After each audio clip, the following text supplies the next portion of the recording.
Hey everyone, Scott here to discuss the Texas Chainsaw Massacre, The Next Generation. Starring Renee Zellweger, Robert Jacks, Matthew McConaughey, Joe Stevens, and Tony Parensky. Directed by Kim Henkel. Now, I've never seen this before, so let's just get straight into it. We open with the crawl with the turn of events from the first film, and how often do we need that crawl? When this has nothing to do with the plot given by this movie, which to me this time felt like a mistake. We open with a high school homecoming as we meet Jenny, played by Renee Zellweger, with her date Sean, Barry, and Heather, who are the characters we follow throughout the movie, and I don't really like any of them. Including Jenny, and it's a shame because I like Renee Zellweger in other movies like Chicago, Cold Mountain, and the Judy Garland biopic, which she won the Oscar for last year. They get into Barry's car and crash it in the middle of nowhere with another guy whom I'm guessing is running away from wherever he came from, which is rather unclear to me. Jenny, Heather, and Barry go and get help with while Sean is left behind. And Heather was getting on my nerves every single fucking time she was on screen.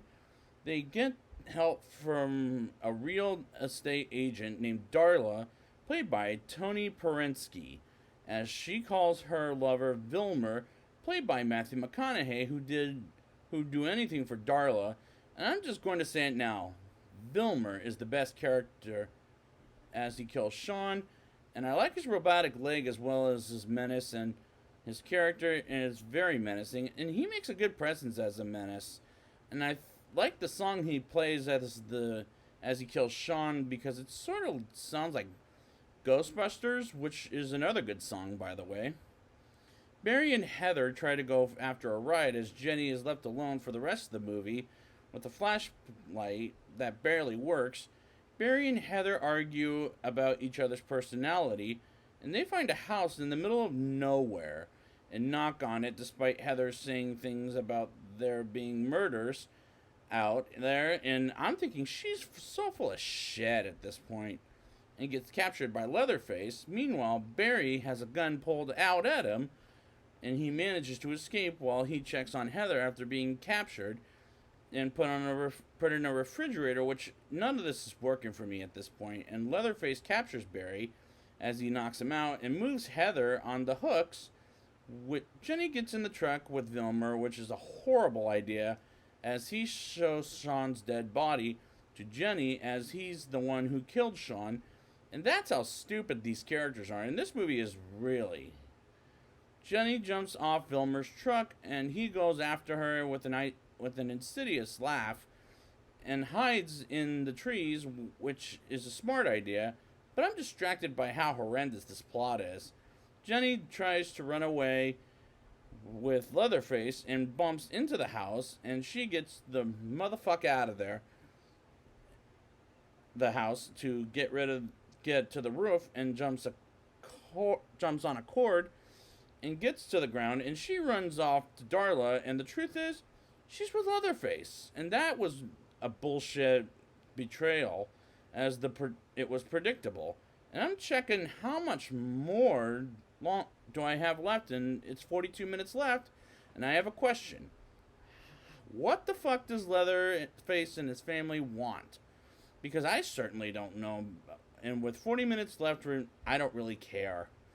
Heather is abandoned for the family to take care of her, and a butler that dresses like Leatherface takes Jenny in the house and taken to a chair, and Vilmer tortures the hell out of Jenny while Darla tries to calm her down, and Vilmer bites Heather as she's now dead, and I could care less. Darla has a girl talk with Jenny until Vilmer comes in and tortures her with some more, and they bring Jenny down for dinner, and the dinner scene was the most uncomfortable I've seen in any of the movies. Jenny grabs a gun, and Vilmer resists on getting down, and he chokes the hell out of Darla. And I honestly don't know if I can take anymore. Jenny almost escapes, but gets captured again. And we get the most uncomfortable scene yet in this movie. Vilmer puts Heather on fire, and it kills her. And next thing you know, the FBI comes in for dinner, and the horror, which doesn't make sense. And as he leaves, Vilmer squishes Heather's head as he cries like a bitch. Jenny takes off and gets chased by Leatherface until she gets in a trailer, and the reluctant couple take her aboard anyways, and Jenny goes to the hospital, and the climax as it jumped the shark as far as the series is concerned. And I'm glad it's all over until the reboot comes away. Just, can't do it anymore. Now it's time for the rating. I'll give this movie a 2.3 out of 10. I've never been this uncomfortable in a movie, and as the dialogue is so bad, the best character in my opinion is Vilmer because of his robotic lave and evil presence of Matthew McConaughey and his sinister laugh, but other than that, that's not saying much. The characters are just a pile of shit, and the plot makes no fucking sense. This is the one that killed the series, and I just don't care for this movie. So I'd like to thank you guys for joining me, and I will be back next time with the remake, 2003's Texas Chainsaw Massacre. And until next time...